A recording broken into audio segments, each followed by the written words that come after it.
আলাইকুম। আমার নাম ওয়ানিয়া। আমি তৃতীয় শ্রেণীতে পড়ি। আমি হেঁটেছি বৃদ্ধাশ্রমের মা।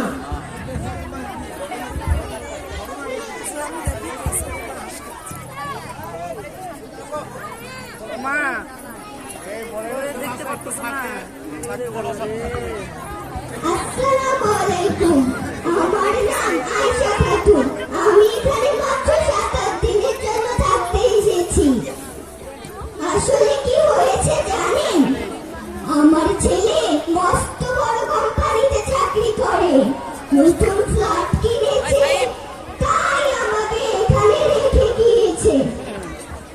ফ্ল্যাটে সব ঠিক করে দেওয়া হয়ে গেলে আমাকে এখান থেকে নিয়ে যাবে।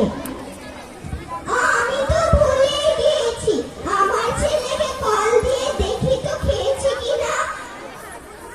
হ্যালো খোকা, তুই খেয়েছিস? হ্যালো মা, আমি এখন ব্যস্ত আছি, রাখো, পরে কথা বলবো। খোকা শোন শোন, যা কেটে দিল। আমার খোকা আমাকে নিশ্চয় নিতে আসবে।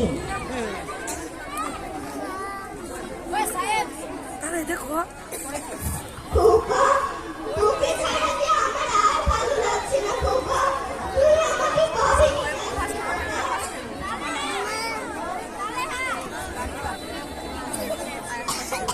15টা দিন কেটে গেল, আমার খোকা আমাকে এখনো নিতে আসলো না, আর একটা কলও ধরলো না। আমি একটা কল করে দেখি।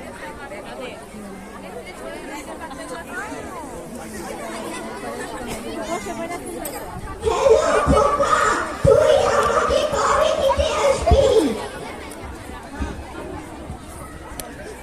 হ্যালো মা, আমার এখনো বাসা শিফটিং করার কিছু জিনিস গোছানো বাকি আছে। ওগুলা গোছানো হয়ে গেলে আমি তোমাকে নিতে আসবো। এখন রাখো। খোকা শোন শোন, যা এবারও কেটে দিল।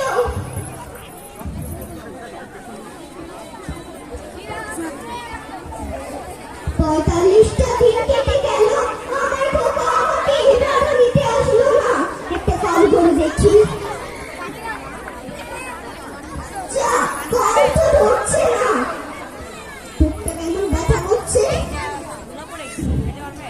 আপনি আমার খোকাকে একটা কল দিতে পারবেন? কল ধরলো না। আপনি একটা কাজ করতে পারবেন?